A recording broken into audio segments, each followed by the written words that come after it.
Hi friends, ಎಲ್ಲರಿಗೂ ನಮಸ್ಕಾರ. Welcome to ಸಂತೃಪ್ತಿ ಕಿಚನ್. ನಾನು ಇವತ್ತು ತುಂಬ ಸುಲಭವಾಗಿ ತುಂಬ ಈಸಿಯಾಗಿ ಕಡಿಮೆ ಸಮಯದಲ್ಲಿ ಮಾಡುವಂತಹ ಒಂದು ಸಾರಿನ ರೆಸಿಪಿ ಜೊತೆ ಬಂದಿದ್ದೀನಿ. ಇದು ಟೊಮ್ಯಾಟೊ ಪೆಪ್ಪರ್ ರಸಮ್. ಹಲವಾರು ರೀತಿಯ ಸಾರಿನ ರೆಸಿಪಿಗಳನ್ನು ನಾನು ಆಲ್ರೆಡಿ ತೋರಿಸಿದ್ದೀನಿ. ಇದು ಸಹ ತುಂಬ ರುಚಿಯಾಗಿರುತ್ತೆ, ಹಾಗೆ ತುಂಬ ಕಡಿಮೆ ಸಮಯ ಸಾಕು ಮಾಡೋದಕ್ಕೆ. ಈ ರೆಸಿಪಿಯನ್ನು ಹೇಗೆ ಮಾಡಿದ್ದೀನಿ ಅಂತ ನೋಡೋಣ ಬನ್ನಿ.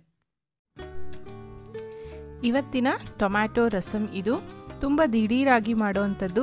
ಈ ಸಾರನ್ನ ಮಾಡೋದಕ್ಕೆ ಕೇವಲ 10 ನಿಮಿಷ ಸಾಕು. ಯಾವುದೇ ರೀತಿ ಬೇಳೆಯನ್ನೆಲ್ಲ ಯೂಸ್ ಮಾಡದೆ ನಾನು ಜಸ್ಟ್ ಟೊಮ್ಯಾಟೊ ಹಾಕಿ ಮಾಡಿರೋಂತಹ ಸಾರು.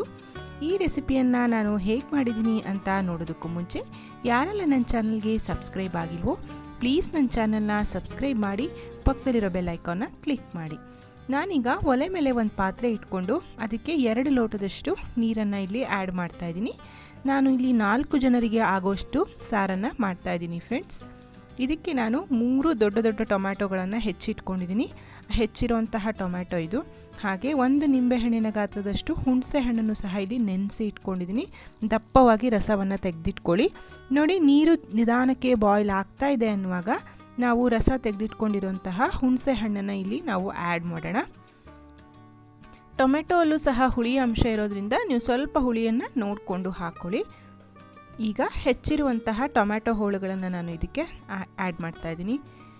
ಇದು ತುಂಬ ಬೇಗ ಆಗುವಂತಹ ರಸಮ್. ಖಂಡಿತ ಎಲ್ಲ ಗೃಹಿಣಿಯರಿಗೆ ಇದು ಇಷ್ಟ ಆಗುತ್ತೆ. ಯಾಕೆಂದರೆ ಅಡುಗೆ ಬೇಗ ಆದರೆ ಯಾರಿಗೆ ತಾನೇ ಖುಷಿ ಆಗೋದಿಲ್ಲ ಹೇಳಿ. ನಾನೀಗ ಒಂದು ಅರ್ಧ ಚಮಚದಷ್ಟು ಬೆಲ್ಲವನ್ನು ಹಾಕ್ತಾಯಿದ್ದೀನಿ. ನಾನು ಆ್ಯಸ್ ಯೂಶ್ವಲ್ ಜೋನಿ ಬೆಲ್ಲವನ್ನು ಆ್ಯಡ್ ಮಾಡ್ತಾಯಿದ್ದೀನಿ. ಇಲ್ಲಿ ಉಪ್ಪನ್ನು ಸಹ ನಾನು ಈಗಲೇ ಆ್ಯಡ್ ಮಾಡ್ತಾಯಿದ್ದೀನಿ. ಇದಿವಾಗ ಚೆನ್ನಾಗಿ ಬೇಯಬೇಕು. ಟೊಮ್ಯಾಟೊ ಚೆನ್ನಾಗಿ ಮೆತ್ತಗಾಗೋ ತನಕ ಬೇಯಿಸ್ಕೋಬೇಕಾಗತ್ತೆ. ನನ್ನ ಚಾನಲ್ನಲ್ಲಿ ಹಲವಾರು ರೀತಿಯ ಸಾರು ರೆಸಿಪಿಗಳನ್ನು ತೋರಿಸಿದ್ದೀನಿ. ಯಾರೆಲ್ಲ ನೋಡಿಲ್ವೋ ದಯವಿಟ್ಟು ಪ್ಲೇಲಿಸ್ಟಿಗೆ ಹೋಗಿ ನೀವು ಚೆಕ್ ಮಾಡ್ಬೋದು.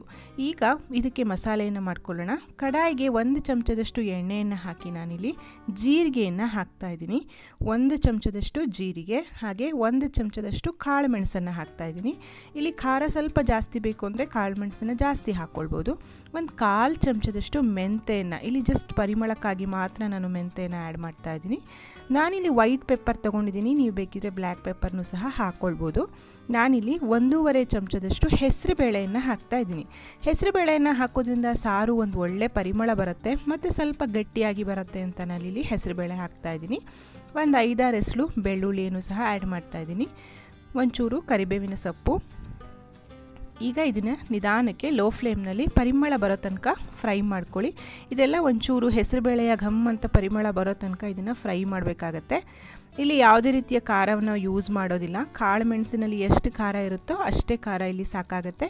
ನಿಮಗೆ ಸ್ವಲ್ಪ ಖಾರ ಜಾಸ್ತಿ ಬೇಕು ಅಂತಂದರೆ ನೀವಿಲ್ಲಿ ಕಾಳು ಮೆಣಸನ್ನು ಜಾಸ್ತಿ ಹಾಕ್ಕೊಳ್ಬೋದು.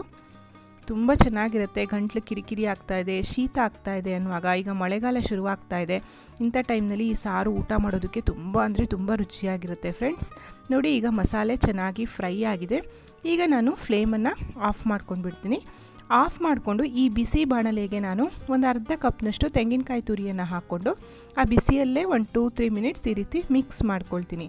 ತೆಂಗಿನಕಾಯಿ ತುರಿಯನ್ನು ಹಾಕಿ ಹುರಿಯೋದು ಬೇಡ, ಬಿಸಿ ಬಾಣಲಿಗೆ ಹಾಕಿ ಈ ರೀತಿ ಇದನ್ನು ಮಿಕ್ಸ್ ಮಾಡಿಕೊಂಡ್ರೆ ಸಾಕಾಗತ್ತೆ. ಹೆಸರುಬೇಳೆ ಮತ್ತು ತೆಂಗಿನಕಾಯಿ ತುರಿ ಹಾಕಿರೋದ್ರಿಂದ ಸಾರು ಸ್ವಲ್ಪ ಗಟ್ಟಿ ಬರುತ್ತೆ, ಹಾಗೆ ಹೆಸರುಬೇಳೆಯ ಪರಿಮಳವಾಗುತ್ತೆ. ಈ ಸಾರು ತುಂಬ ರುಚಿಯಾಗಿರುತ್ತೆ. ಈಗ ಮಿಕ್ಸರ್ ಜಾರಿಗೆ ನಾನು ಇದನ್ನು ಹಾಕ್ಕೊಂಡು ಒಂದು ಸ್ವಲ್ಪ ನೀರನ್ನು ಹಾಕ್ಕೊಂಡು ನುಣ್ಣಗೆ ಇದನ್ನು ಪೇಸ್ಟ್ ಮಾಡ್ಕೊಳ್ತೀನಿ. ನೋಡಿ, ಇದಿವಾಗ ಟೊಮ್ಯಾಟೊ ಹೋಳುಗಳು ಚೆನ್ನಾಗಿ ಇಲ್ಲಿ ಬೆಂದಿದೆ. ಉಪ್ಪು ಬೆಲ್ಲ ಎಲ್ಲ ಹಾಕಿರೋದ್ರಿಂದ ಎಲ್ಲ ಹೊಂದ್ಕೊಂಡು ಈ ರೀತಿ ಚೆನ್ನಾಗಿ ಬೆಂದಿದೆ. ಚೆನ್ನಾಗಿ ಕುದೀತಾ ಇದೆ, ಬೆಂದಿದೆ ಅನ್ನುವಾಗ ನಾವು ರುಬ್ಬಿರೋಂತಹ ಮಿಶ್ರಣವನ್ನು ಇಲ್ಲಿ ಆ್ಯಡ್ ಮಾಡ್ಕೊಳ್ಳೋಣ. ಇದಕ್ಕೆ ನಿಮಗೆ ಎಷ್ಟು ಬೇಕೋ ಅಷ್ಟು ನೀರನ್ನು ಸಹ ಹಾಕ್ಕೊಂಡು ಸಾರಿನ ಹದಕ್ಕೆ ತಂದ್ಕೊಳ್ಳಿ. ತುಂಬ ತೆಳುವಾಗೂ ಇರಬಾರ್ದು, ತುಂಬ ದಪ್ಪನೂ ಇರಬಾರ್ದು. ಇದು ಕುದ್ದ ಮೇಲೆ ಸ್ವಲ್ಪ ದಪ್ಪ ಆಗುತ್ತೆ. ಇಲ್ಲಿ ನಾನೊಂದು ಚಿಟಿಕೆ ಅರಿಶಿಣವನ್ನು ಸಹ ಹಾಕಿದ್ದೀನಿ ಫ್ರೆಂಡ್ಸ್. ಆ ಕ್ಲಿಪ್ ಇಲ್ಲಿ ಮಿಸ್ ಆಗಿದೆ, ಸಾರಿ. ಇಲ್ಲಿ ಸ್ವಲ್ಪ ನಾನು ನೀರನ್ನು ಹಾಕ್ಕೊಂಡು ಚೆನ್ನಾಗಿ ಇದನ್ನು ಬಾಯ್ಲ್ ಮಾಡ್ಕೊತೀನಿ. ಆಲ್ರೆಡಿ ಉಪ್ಪು ಬೆಲ್ಲ ಎಲ್ಲ ಹಾಕಿರೋದ್ರಿಂದ ನೀವು ರುಚಿಯನ್ನು ನೋಡಿಕೊಂಡು ಮತ್ತೆ ಸ್ವಲ್ಪ ಉಪ್ಪು ಅಥವಾ ಬೆಲ್ಲ ಬೇಕು ಅಂತಂದರೆ ಆ್ಯಡ್ ಮಾಡ್ಕೊಳ್ಬೋದು. ನೋಡಿ, ಇದು ಚೆನ್ನಾಗಿ ಕುದೀತಾ ಇರುವಾಗ ಕಡೆಯಲ್ಲಿ ನಾನು ಸಣ್ಣದಾಗಿ ಹೆಚ್ಚಿರುವಂತಹ ಕೊತ್ತಂಬರಿ ಮತ್ತು ಕರಿಬೇವನ್ನು ಇದಕ್ಕೆ ಆ್ಯಡ್ ಮಾಡ್ತಾಯಿದ್ದೀನಿ. ಕಲರ್ ನೋಡಿದ್ರೆ ನಿಮಗೆ ಗೊತ್ತಾಗ್ತಾ ಇದೆ ಅಥವಾ ಪರಿಮಳ ಬರ್ತಾ ಇದೆ. ತುಂಬ ರುಚಿಯಾಗಿದೆ ಫ್ರೆಂಡ್ಸ್. ಖಂಡಿತ ನೀವು ಇದನ್ನು ಟ್ರೈ ಮಾಡಿ ನೋಡಲೇಬೇಕು. ಮಳೆಗಾಲಕ್ಕೆ ಹೇಳಿ ಮಾಡಿಸಿದಂತಹ ಸಾರು ಇದು. ಈಗ ನಾನು ಒಲೆ ಮೇಲೆ 1 ಚಮಚದಷ್ಟು ತುಪ್ಪವನ್ನು ಇಟ್ಕೊಂಡಿದ್ದೀನಿ. ಇದಕ್ಕೆ ತುಪ್ಪದ ಒಗ್ಗರಣೆ ತುಂಬ ಚೆನ್ನಾಗಿರುತ್ತೆ. ಸಾಸಿವೆ ಮತ್ತು ನಾನು ಬ್ಯಾಡಗಿ ಮೆಣಸನ್ನು ಹಾಕ್ತಾಯಿದ್ದೀನಿ. ನಾನಿಲ್ಲಿ ಬೆಳ್ಳುಳ್ಳಿಯನ್ನು ಮಸಾಲೆ ರುಬ್ಬೋದಕ್ಕೆ ಹಾಕಿರೋದ್ರಿಂದ ಮತ್ತೇನು ಹಾಕ್ತಾಯಿಲ್ಲ. ಈಗ ಸಾಸಿವೆ ಚೆನ್ನಾಗಿ ಸಿಡಿದ ಮೇಲೆ ಒಗ್ಗರಣೆನ ಇದಕ್ಕೆ ಮಿಕ್ಸ್ ಮಾಡ್ಕೊಳ್ಳೋಣ. ರುಚಿಯಾಗಿರುವಂತಹ ದಿಢೀರ್ ಟೊಮ್ಯಾಟೊ ಸಾರು ತಯಾರಾಗಿದೆ. ಖಂಡಿತ ಈ ರೆಸಿಪಿ ನಿಮಗೆಲ್ಲ ಇಷ್ಟ ಆಯಿತು ಅಂತ ಅನ್ಕೋತೀನಿ. ಈ ಮಳೆಗಾಲದ ಸೀಸನ್ನಲ್ಲಿ ನೀವು ಇದನ್ನು ಖಂಡಿತ ಟ್ರೈ ಮಾಡಿ ನೋಡಿ. ಹೇಗಾಯಿತು ಅನ್ನೋದನ್ನು ಸಹ ನನಗೆ ಕಾಮೆಂಟ್ ಸೆಕ್ಷನಲ್ಲಿ ತಿಳಿಸೋದನ್ನು ಮರಿಬೇಡಿ. ರುಚಿಯಾದ ಅಡುಗೆಗಳಿಗಾಗಿ ಸಂತೃಪ್ತಿ ಕಿಚನ್ನ ನೋಡ್ತಾ ಇರಿ. Thank you for watching. Thank you.